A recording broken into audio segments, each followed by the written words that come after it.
Well, good day YouTube and welcome to another episode of the Albino Rhino beer review. Today you have the Rhino and we're looking at a beer from Innocente. This is a beer, I've actually had the base beer of this and it was one of the best beers I've had in a long time. But this time we have a barrel-aged version. This is Innocente's barrel series, Innocent Until Proven Guilty, aged in Tennessee whiskey barrels. So basically, it's aged in Jack Daniel's barrels. I don't know. I'm going with Jack Daniel's because anytime you see Tennessee whiskey, that's what you think of, right? Jack Daniel's. That's what I think of. We have one of our BB Barfly knockoffs here. This one actually looks more like an actual Balisong, but holy fuck does it suck at opening bottles. Like, I tried to use this at work one time and it was the fucking biggest joke ever. It looks cool. It really does, but oh my god, does it suck. But it is better than these piece of shits from China. Not these piece of shits that are actually made and well made. No, but the Chinese pieces of shit, the knockoffs too. Fuck it. We got our Spigaloo. Our Spigaloo stout glass.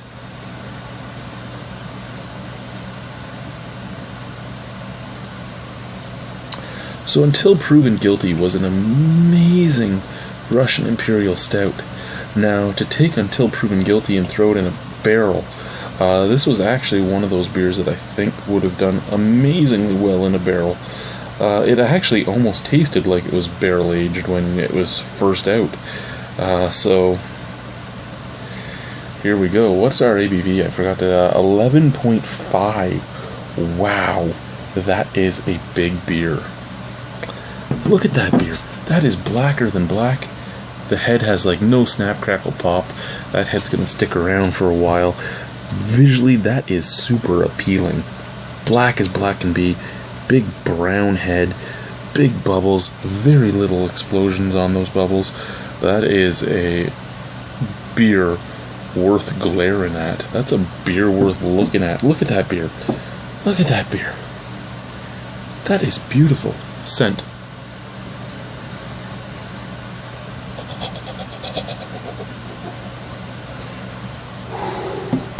I don't have to see my wife for a while.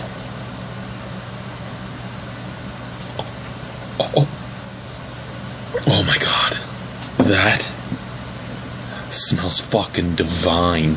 That smells fucking divine, guys. Vanilla. Huge vanilla notes. Huge coconut notes. The coconut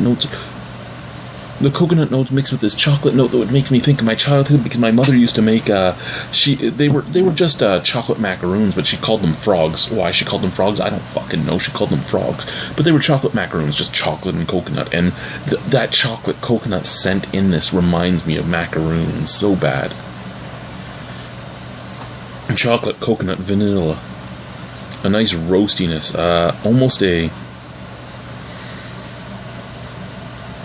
a leathery smell, but and I mean that's not the most appealing smell I know, but it is something that does come from a lot of whiskeys, and I am getting that in here. Vanilla, leather, coconut, chocolate,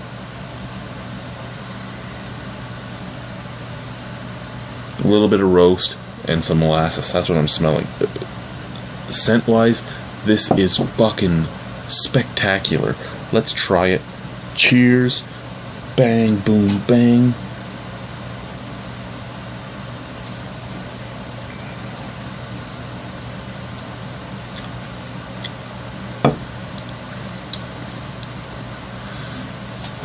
I almost wish that some of my American friends were here for this beer. I kind of wish I had had a second bottle and that I had kept it, or that I had just held on to it until they got here in May. Because I'm not going to say that like Bellwood's Bring Out Your Dead, this is in my opinion better than a lot of the American brews out there, the big ones like Parabola and Bourbon County and what was the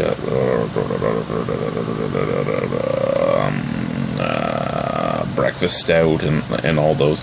I'm not going to say it's better than them, but I think this could compete with them. I mean, if you take availability and price and everything into account, I think this could really compete with them in that regard.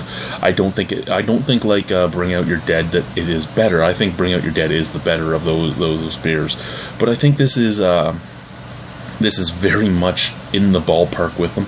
I think this would beat out Nickelbrook's Kentucky Bastard for me, to be completely honest with you.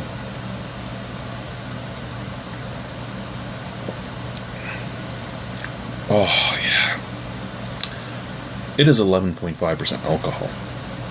There is some alcohol warmth to it, but I wouldn't be able to guess that it was 11.5 at all. Probably in the 7 or 8 range for me. Lots of chocolate, lots of fucking coconut, lots of vanilla, oak tannins. The bitterness that's coming off of this is all from the roasted malts and oak tannins. The barrel seems like it was probably charred a little bit more than usual. And you do get that whiskey flavor mixed in here too. Like, not just from the barrel itself, the vanillas and all that, but you can actually taste the whiskey. So I'm gonna go with the barrel wasn't completely rinsed out, which is great. That's the way I want to barrel age my beers too. I want it to still have remnants of the spirit in it. And yeah, like I said, you can taste the whiskey. What it's like here is, say you get a whiskey and Coke, or you even just get a whiskey on the rocks, and you drank all your whiskey, and you know, once you drank it all, there's always those few little drops left in the bottom of the glass, and then as the ice melts, you drink it again, and you get that super watered down taste, but you can still taste everything in it. That's what this is reminding me of. That's where my whiskey taste is coming from with this. Excuse me.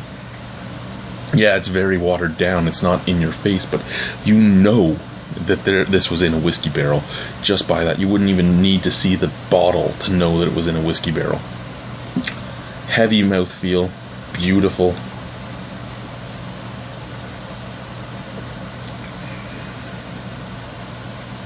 Such a nice drinking beer.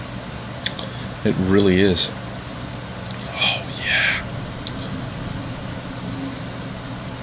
Yeah, oak tannins and roastiness for your background bitterness. Forefront vanilla, coconut, dark fruits, whiskey, roasted malt too. You do get that kind of smoky burnt flavor up at the front too.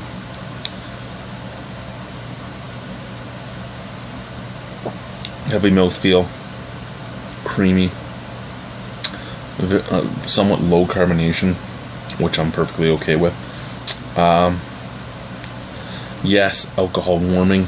It's hitting like right about here, but not in the throat itself or the mouth or anything, just down in the chest and the belly. Down in the belly, making it a great winter beer.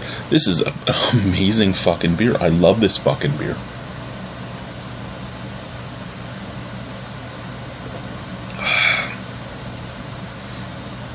Out of 10 on that, I'm giving it a 9.5 easy. I was going to give it a 9.75, but there is a little je ne sais quoi. You know what? Basically, the reason I'm not going to give it a 9.75 is I don't think it stands up to Parabola. I don't think it stands up to Bourbon County per se. I think that it's in the same ballpark. I think it's just a step back, but to be able to get this from a brewery that is 1 or 2 years old in Ontario is a huge thing. Breweries in Ontario, there are some breweries in Ontario that can compete with the big guys with the hype machines in the US. Unfortunately, they don't have the hype machine behind them to make them as sought after and as special as the US breweries, but that's okay for us because that means we can get it better. We can get it more. Anyway, thank you guys for watching. 9.5 out of 10. I would stout strut, but I am in I'm basically in a banana hammock, and you don't want to see that. Nobody wants to see that. Nobody. Yeah, at some point in the future I'm going to start recording on the video camera again so we can start doing some of our intro videos and stuff again. But until then, see you guys. Bye-bye.